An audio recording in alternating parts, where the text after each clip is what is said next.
Good evening, I'm Ian Hannamansing. Tonight, millions of Canadians swelter under record-breaking heat. We've never had crazy high temperatures like we're having right now. We will drive up the fire danger across the province. A dangerous heat dome settles over Western Canada with no end in sight. What it could mean for the rest of the summer. Also tonight, the desperate search and the rising number of dead after that condo collapse in Miami Beach. Not enough. Imagine if your children were in there. What we know about the victims and the frantic rescue effort for Canadians still unaccounted for. Plus, the biggest one-day vaccination effort in Canada. It's amazing. I think we should all be really proud with the way this is going down. And from the ice to the desk.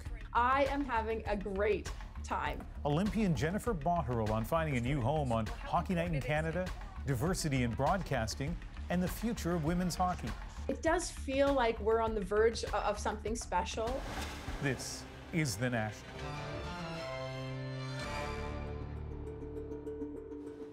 Well, here's a look at Vancouver Harbour tonight. Metro Vancouver and, in fact, much of British Columbia in the grips of a record-setting heat wave. Ask anyone in Western Canada, for that matter, and they'll tell you it is a scorcher. Millions of people are baking, sweating, and sweltering in weather unlike anything ever seen in this part of the country. Tonight, Lytton, British Columbia broke an all-time Canadian temperature high, 46 degrees. And it's not just here.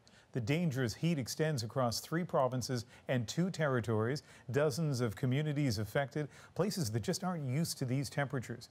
And officials say it could all mean a nasty, fiery summer. Erin Collins begins our coverage tonight. And Erin, the extreme heat is forcing some closures in BC this evening. Take us through it. That's right, Ian. We're learning that schools in Vancouver will be closed tomorrow because of this heat. And here in Calgary, it's about getting ready because that heat is coming this way. At this Calgary homeless shelter, an emergency call answered. I'm just dropping off some bottled water with the kids here, so, you know, it's really hot out, obviously. As the mercury rises, the need for basics like water does too. It's not fair that they can't have any and we can, because everyone needs to drink water, and if they don't, they would die. Well, this shelter nearly ran out of water last week. Today, there's a mountain of it. It should carry us through till the end of September, hopefully. And it wasn't here just a few days ago? No, literally, there's nothing back here. We had drained all of our water last week with the initial heat wave that came in. And so this is the response of an amazing, generous community in Calgary. Temperatures are expected to soar as high as 38 degrees in Alberta this week and won't begin to cool until next week. We're going to see highs of 35, 38. I mean, come on. Next Wednesday, 38 degrees. I mean, that's 16 degrees warmer than normal. And that heat can often lead to fires in Western Canada. Unprecedented heat for Alberta, which definitely will drive up the fire danger across the province. So it's a critical time for wildfires. Temperatures in parts of BC hit 40 degrees today. Great beach weather, but bad news for air quality in the province. We've never had crazy high temperatures like we're having right now, so this is unprecedented in the history of the lower mainland region. The heat wave smashed dozens of records in BC over the weekend. Dangerous temperatures that have many scrambling to stay cool. It's so fun and I love it. The hot weather a pleasant change for some. This is unseasonably warm. We'll take it though. You know, sometimes we get snow in June, so we'll take the sun as we can get it. Some summer fun, the upside to temperatures that for many are anything but. So it's in the 30s here in Calgary, and I'm hot. I can't even imagine what it's like at plus 46 degrees like some people in British Columbia are dealing with. I can tell you I'm a little bit jealous of the air conditioning you've probably got going on in the studio there, Ian. I do have air conditioning. Thanks, Erin. Erin Collins in Calgary tonight. And CBC News meteorologist Johanna Wagstaff joins us from the heat of North Vancouver. And Joe, you prepared us for this on Friday on The National, and indeed, British Columbia has set the all-time heat record for Canada. That's right, Ian. And I think meteorologists right across the country knew that the BC Interior, especially Lytton, had a shot of one day breaking that all-time temperature record held in southern Saskatchewan. Nobody expected it to break this early in the season, and on back-to-back days, we'll likely break it again tomorrow, getting over that 46-degree mark. And there's a chance we could break that all-time record in the Fraser Valley, Abbotsford, possibly hitting that 46-degree mark tomorrow. That was on no meteorologist bingo card that nobody wanted to play as far as what city was going to take that all-time record. We just don't see that heat even out in the Fraser Valley. The other thing that's so exceptional with this heat dome that has centered itself over British Columbia is how high up in the atmosphere it is. The tops of our mountains, places that normally see temperatures below the freezing all year round, are at 10, 20, 30 degrees, Ian, and that is leading to rapid melt and even flood concerns. And Joe, what do we know about when this will end? The heat dome is shifting eastward slightly. We're going to get a bit of a cool down on the south coast for Tuesday, but we're still talking hot. Normally, we see a nice transition to marine air. It's like a switch has flipped. We're not going to get that. It's going to be hot right through to next weekend. Ian, I'm headed to my sister's basement. That's probably where I'll be over the next few days. This is historic stuff. Yeah, we don't have air conditioners, but at least a lot of us have basements. Thanks, Johanna. You're welcome. To Miami now, where rescuers have been searching for 4 days, but after the sudden partial collapse of a condo building filled with people, progress has been slow and dangerous. Workers have dug deep into the debris, but they've found no spaces that could hold survivors, and they're hearing no sounds from within.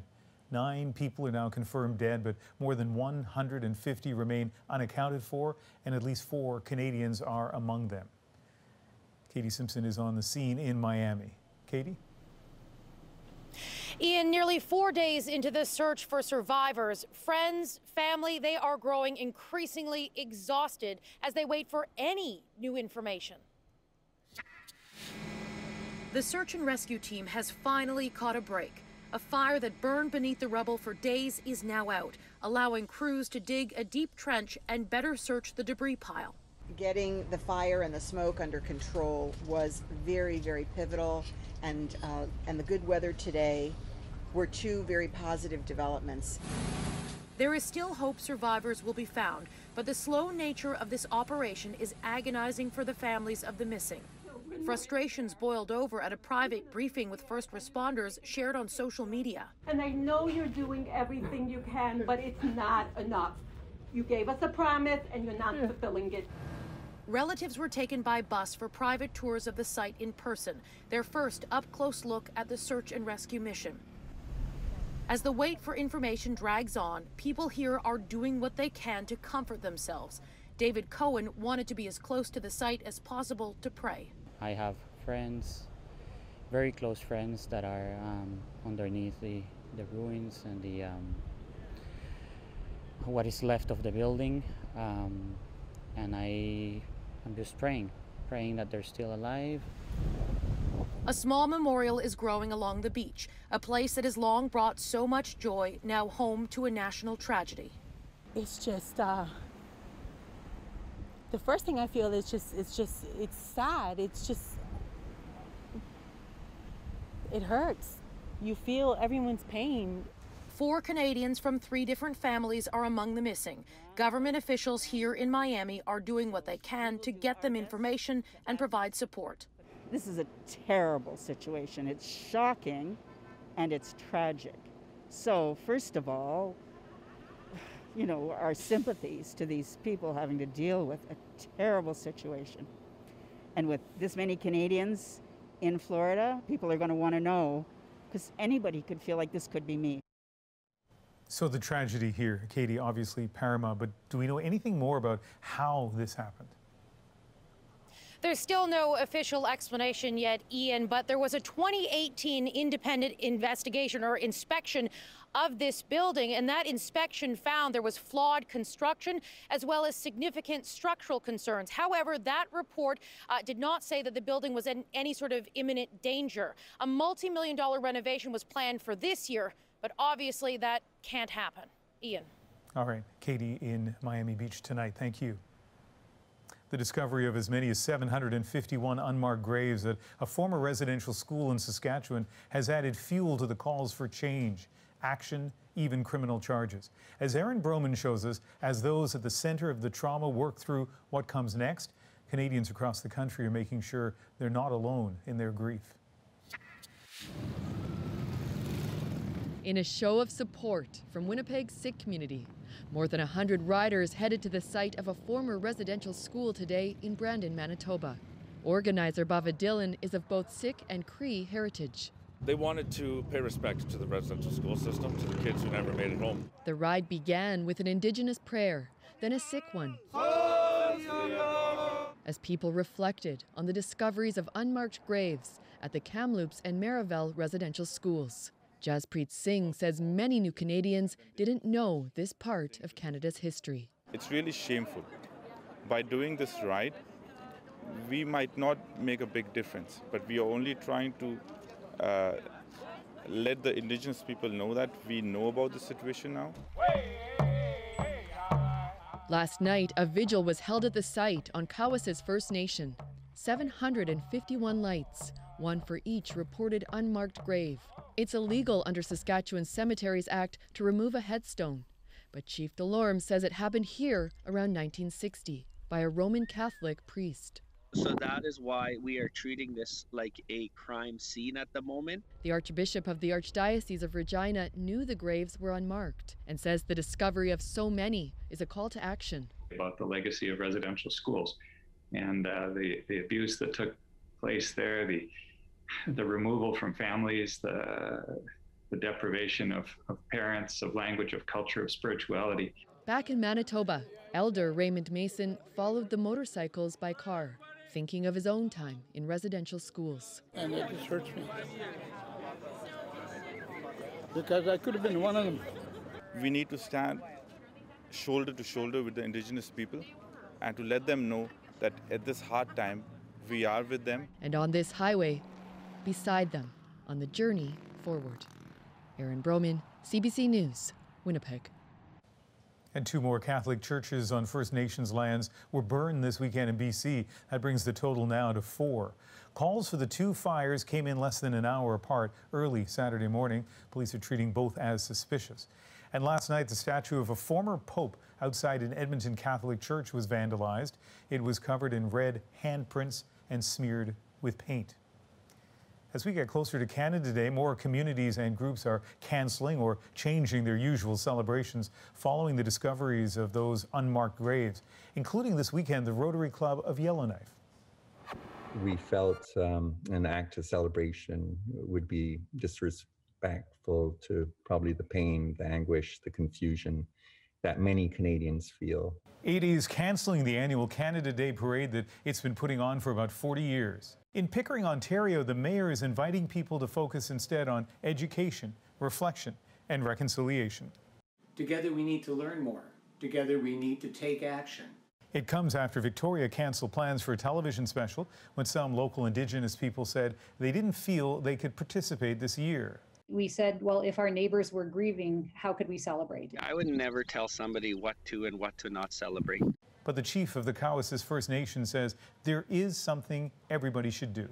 This is a crucial moment in our history to read the Truth and Reconciliation calls to action. Read the missing and murdered Indigenous women and girls calls to action. And that's what we should be doing on Canada Day. Well, let's move to the COVID situation now. And across the country, we're seeing an average of more than 600 new cases a day. So in most places, numbers are way down. But Yukon is in the midst of its worst ever outbreak. For most of the rest of Canada, this is a huge week for reopening. This weekend, Manitoba has opened up most businesses with tight capacity limits. Monday, all of Quebec is allowing indoor gatherings of up to 10 people. And by midweek, all of these provinces are expected to increase limits on indoor and outdoor gatherings and raise capacity limits for most businesses. But only Alberta will be removing them entirely. All of this is possible because so many Canadians have been rolling up their sleeves. And today, officials in Toronto tried to up the ante by breaking the one-day North American record for vaccinations. Tally Ricci shows us how. This is where fans gather to celebrate Toronto's teams. So for many, being at this arena to get a COVID-19 vaccine just felt right. I did wear my Raptors jersey. What else do you wear when you're here? Pretty excited to get my vaccine as well, but I mean, it was more exciting with him here too, so. The venue, the music, and the goal of setting a North American vaccination record was an atmosphere people wanted to be a part of. One worth celebrating in. Things are awesome. I'm here with my wife. We're celebrating our 7th wedding anniversary today, so no better way to get dressed up table or two of Moderna. The city says the previous record to beat was set in Texas, when just over 17,000 doses were administered at a drive-through clinic. 25,000 appointments were scheduled at this arena today. The mayor had proclaimed June 27th as Toronto Vaccine Day and wasn't disappointed. I want to just say thank you for coming out to get vaccinated. It's so important for the health and well-being of our city, for your friends and relatives. You know, it's nice to break a record. I mean, I think everybody feels good about that, but I think the more important thing is just the sheer number of people that we're going to be able to give their vaccine to today. Ontario is set to loosen more restrictions this week. Beautiful day now. According to Toronto Public Health, more than 35% of adults now have 2 doses of a COVID-19 vaccine. Today's clinic bringing in more people than a sellout Raptors or Maple Leafs game. We're big Leaf fans.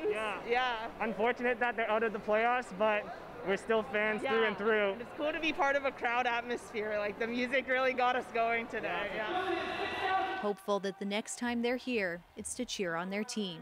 Talia Ricci, CBC News, Toronto. A new warning has been added to the Moderna and Pfizer-BioNTech COVID vaccines in the United States, and Health Canada is considering doing the same.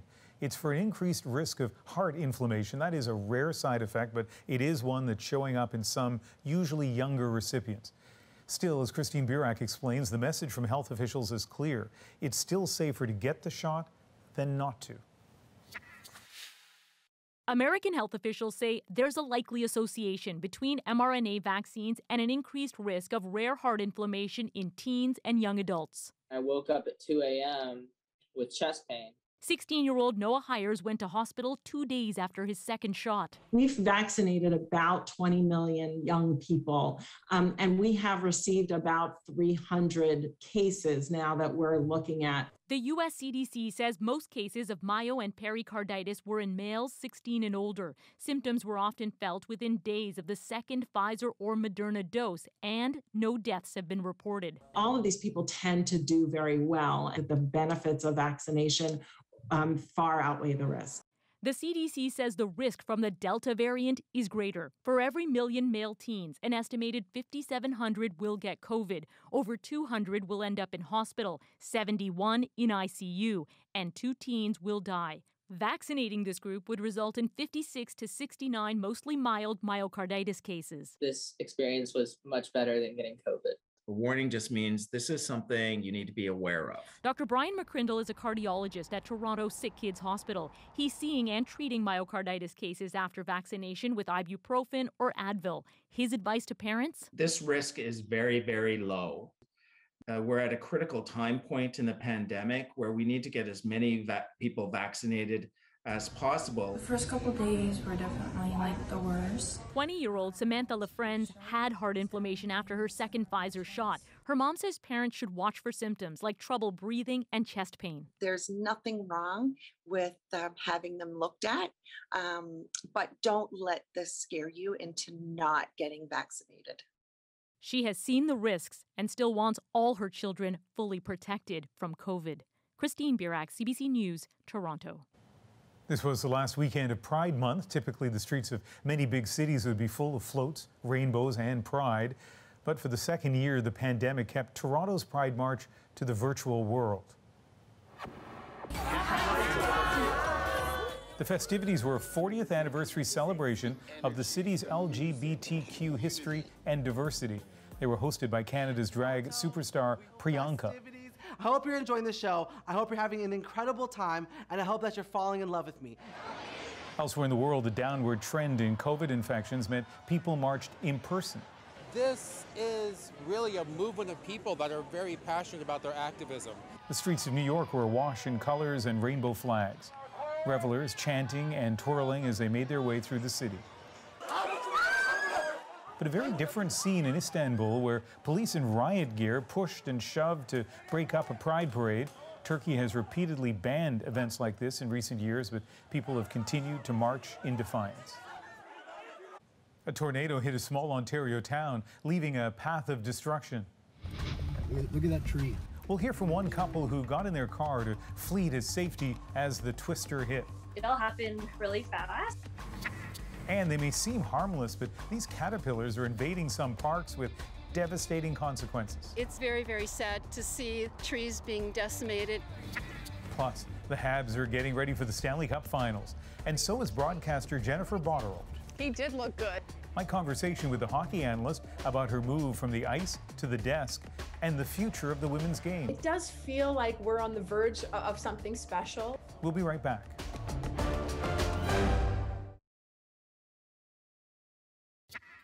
Look at that tree, completely shattered. At least one tornado tore a path through Midwestern Ontario near the small town of Chatsworth late yesterday afternoon. Resident Brittany Wright and her boyfriend recorded the aftermath. And there's another tree down in the middle of the road. Look at the house, ripped up all the roof. The roof come right off, oh yeah. They told us how, feeling unsafe at home, they decided to take their chances in their vehicle. We decided just to hit the road because our apartment is really old. The building's really old. We don't have a basement. And that's when I took that video of that house. Despite extensive damage to several homes and buildings, no serious injuries have been reported. Trees in Ontario face another threat. Invasive LDD moth caterpillars are literally eating their way through the foliage. Inayat Singh explains.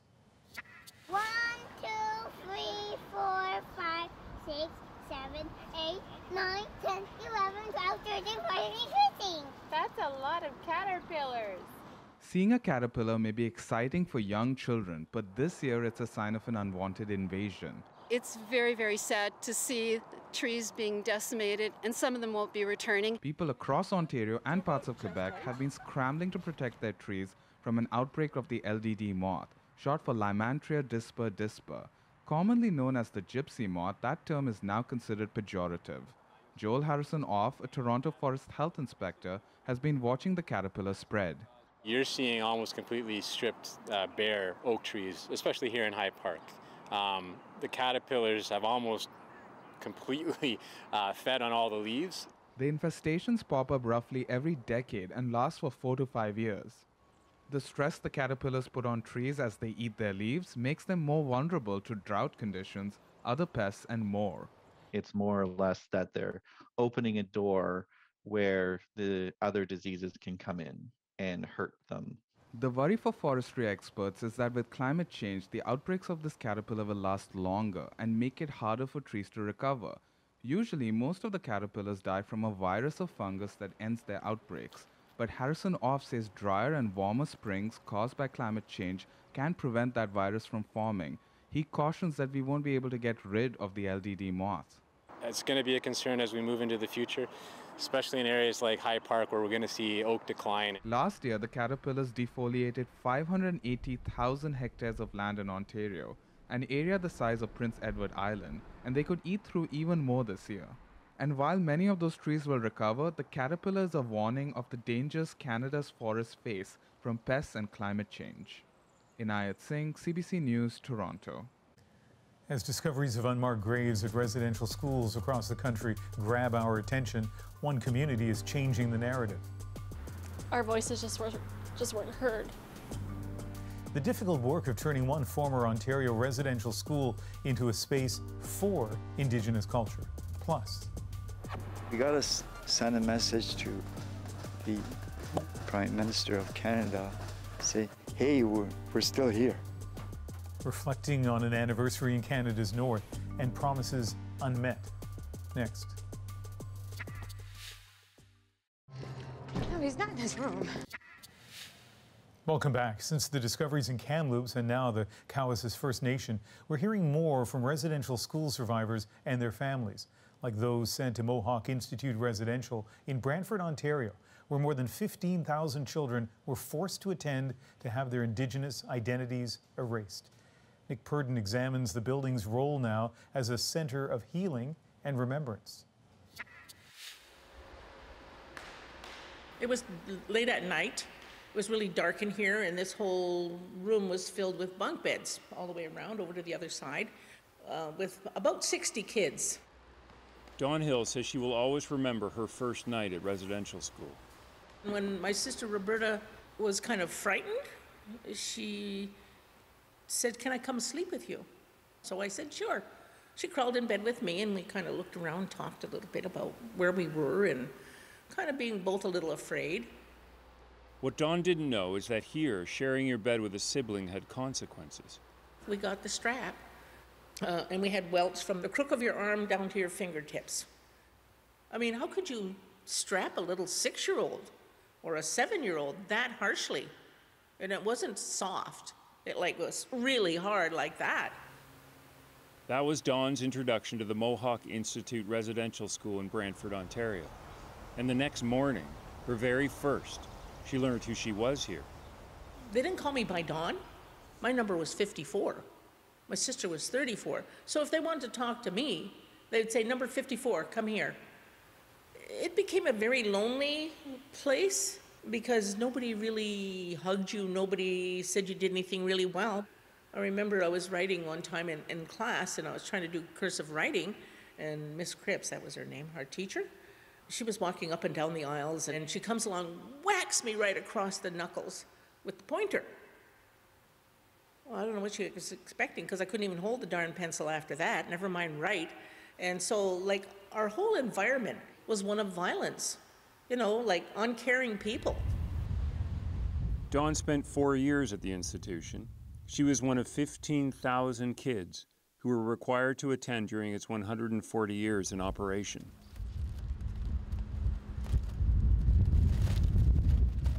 Today, the front steps have become a memorial to honor the remains of the kids found recently at other residential schools across the country. Janice Montour spends a little time here every day. She's an historian, and she wants people to know the reason the residential school system was created. The residential school system in Canada was definitely, at the end of the day, to kill the Indian and the child. They wanted to assimilate us into Canadian society, but what these institutions did was more than just take away our language and culture. They did atrocities that no child should ever have to experience in their lifetime. Those are little kids. Janice has spent years transforming this building into a place that does the opposite of what residential schools tried to do. Today, inside, they teach Indigenous languages and culture. It's now called the Woodland Cultural Center, and Janice is the executive director. She says people didn't want to believe what really happened at residential schools.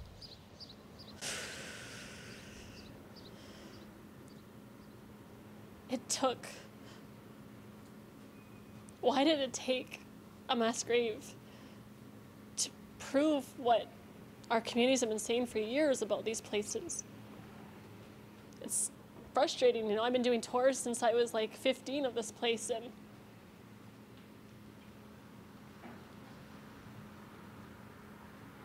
our voices just weren't heard, and that's the frustrating part.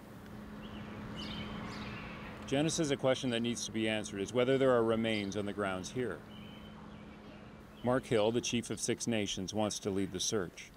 Some people are already sold on the fact that there are remains to be found in this area, just based upon what survivors have said and been telling us for quite some time. It matters to me personally because to see all of the things done to our children during that time when I wasn't even born, to be in a position to where I can now fight for justice for each of those children and their families, that's exactly what I'm going to do. And in the middle of the night, we'd have to go down to the bottom. The people, like Dawn Hill, who made it out of residential school alive, call themselves survivors. Dawn wants people to know the price she and her sister paid. My sister, she was molested by the minister. She told me what happened and when. And all those years I didn't know.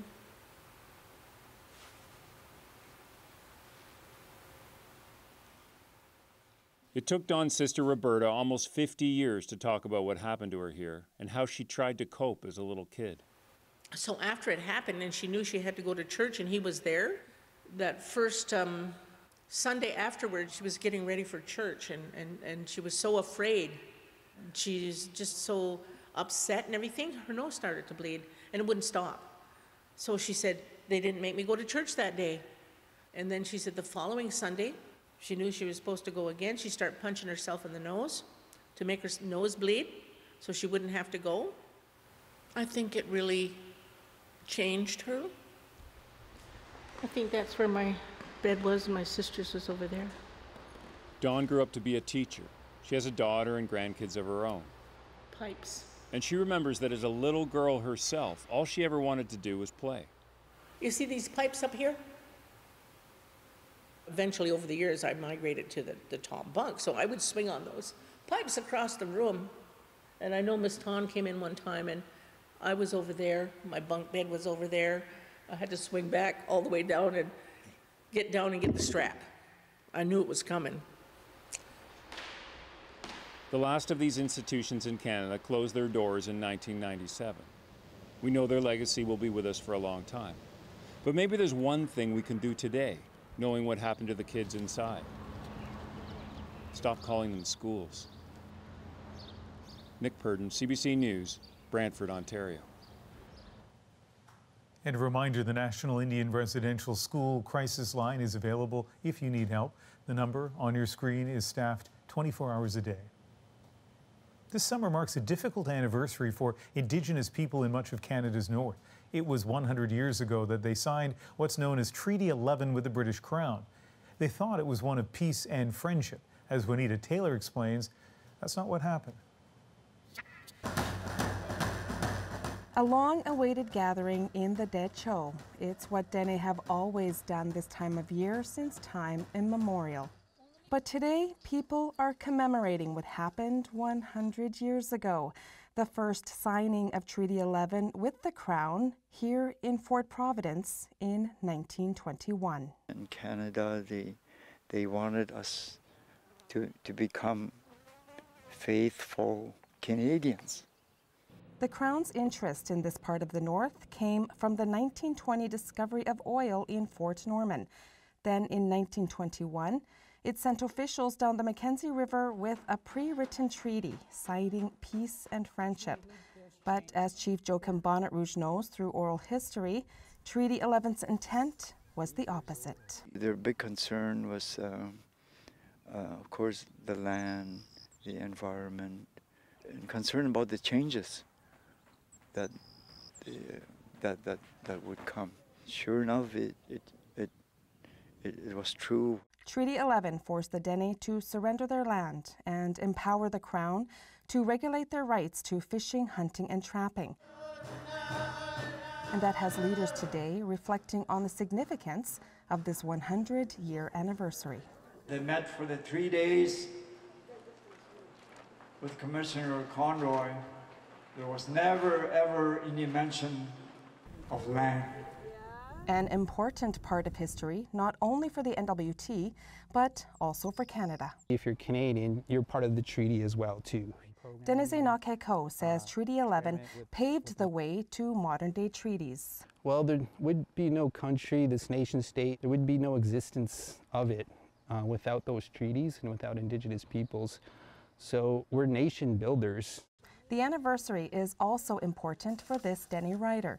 In 2018, she wrote an article about the relationship between settlers and her people when Treaty 11 was signed. It feels special to me as a resident of Fort Providence, you know, because it's highlighting the people and it's honoring us Dene people in a good way, right? And, you know, I'm always trying to keep everything positive, but in retrospect too, you know, recognizing what had happened and what is not being met today. We got to send a message to the Prime Minister of Canada, say, hey, we're still here.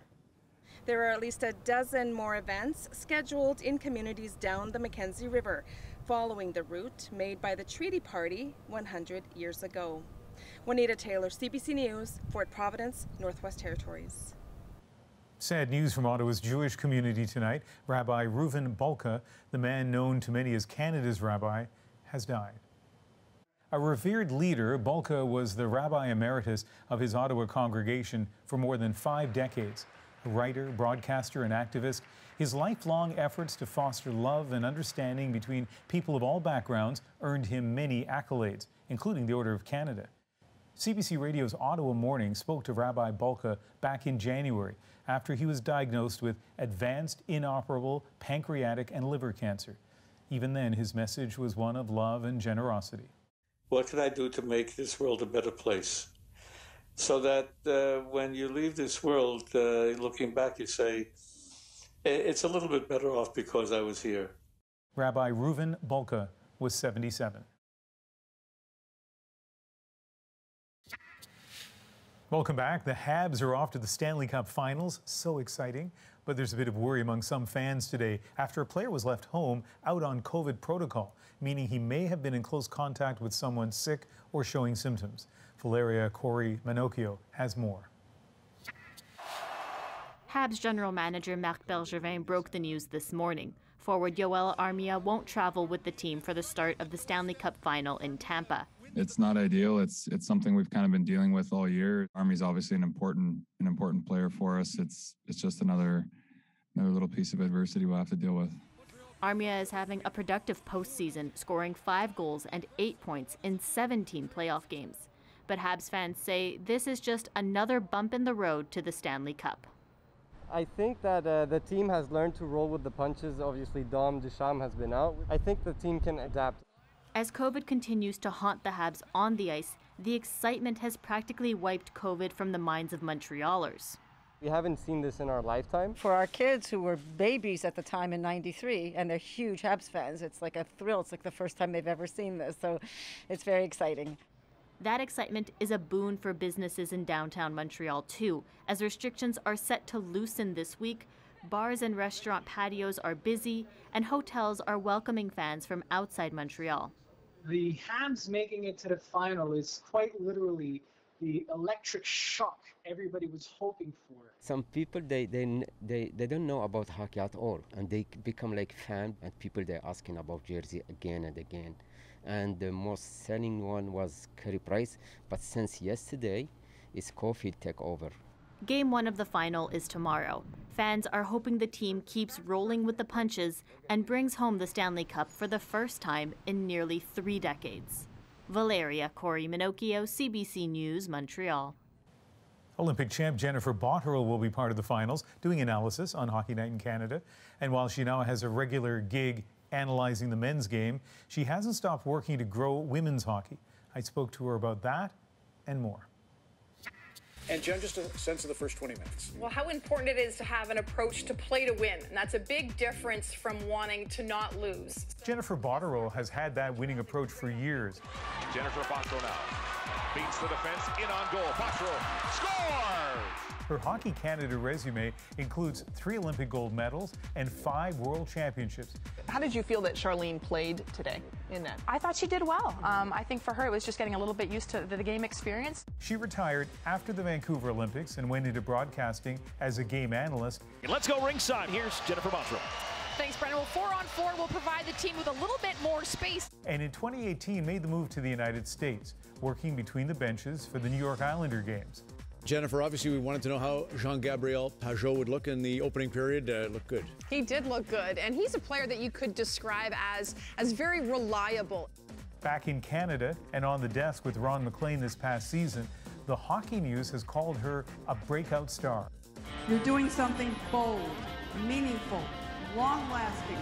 She is a supporter of the Professional Women's Hockey Players Association, the PWHPA, and she feels it will soon lead to the creation of a new professional league for women. Jennifer, thank you very much for joining us. It's a pleasure to connect with you. Thanks for having me, Ian. You are living the dream. So many people, maybe even me to an extent, would love to be on Hockey Night in Canada. What is that like? Well, it's been really enjoyable. That I love the game of hockey, and if I look back at my competitive playing days, I feel very fortunate for that experience. And now to have the opportunity to stay connected to the game, but in a different capacity, has been a real thrill for me. I hope when we do an interview in even 2 or 3 years that the fact that you're a woman in this role is incidental. No one even talks about it. But look, we're at a moment in history in broadcasting where there are more and more women in sports, including hockey. How significant is that part of it for you, to be a woman doing this job now? Well, I think all of us that are covering the sport in various roles right now, whether it's people that are on camera doing analysis, or if it's the production team or directing in any capacity, I think we all take a lot of pride in our roles, and we're hopeful that in the future, the choice should be there regardless of gender or race or any situation, that the choice should be yours. And I compare that to even the grassroots of hockey, that I love that in our country now, that it's a choice for girls to play the game. And for all of us involved, you know, on the business side of sport and covering the sport, I think all of us feel very strongly that the choice should be there in any role in hockey, whether it's in broadcasting, whether it's in coaching or executive roles in the league. I think we're hopeful that in any role, that choice should be available. I read a really interesting story about a moment, the way you'd kind of pause and reflect as you headed from classes to the rink at Harvard. And I wonder if you use that approach today. Very much so. And I look back and I feel very fortunate for my experience at Harvard, both as a student and as a hockey player.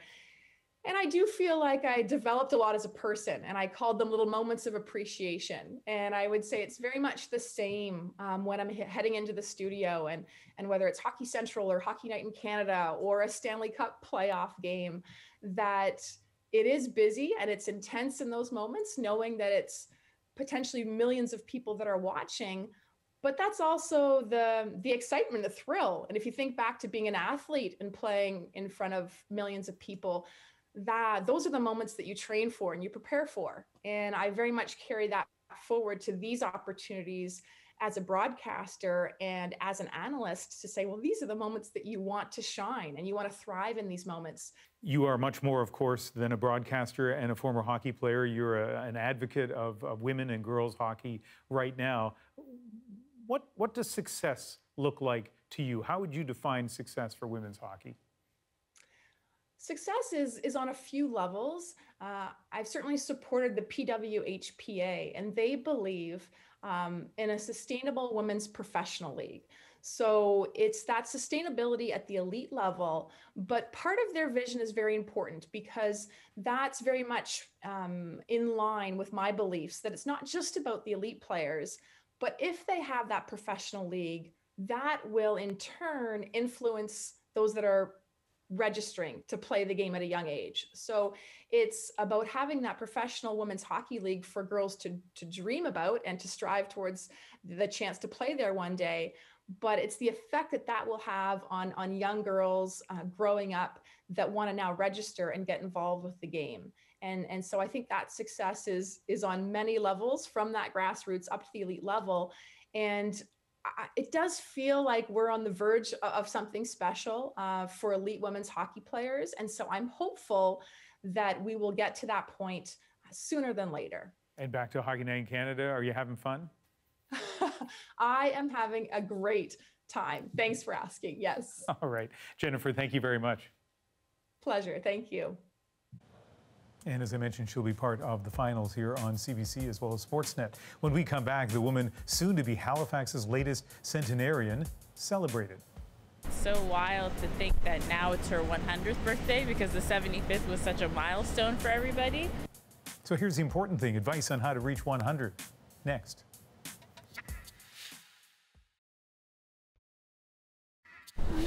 I don't know what to say.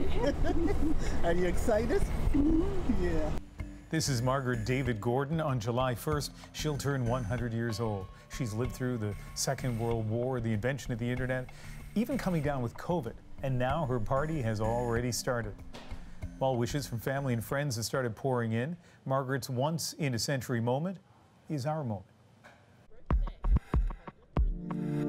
That one's from the Lieutenant Governor. Yeah, we got all kinds at home. Oh, and this one's from the Prime Minister of Canada. I don't know what to say. Are you excited? Yeah. So it's nice to spend time with her now and talk with her, and sometimes just watch TV with her. And she always gives kind of little tips here and there. You have to kind of wait for them, and sometimes she just says it one time. So she's been sharing some kind of mini messages to me. She tells me to stay away from stupid people often, which I think is very helpful. You say that a lot, don't you, Granny? You always say, stay away from stupid people. You know, we're just glad she's alive, and we're gonna celebrate. We're gonna put music. She loves to dance. We're gonna put music, and we're gonna have cake, and we're gonna just be thankful.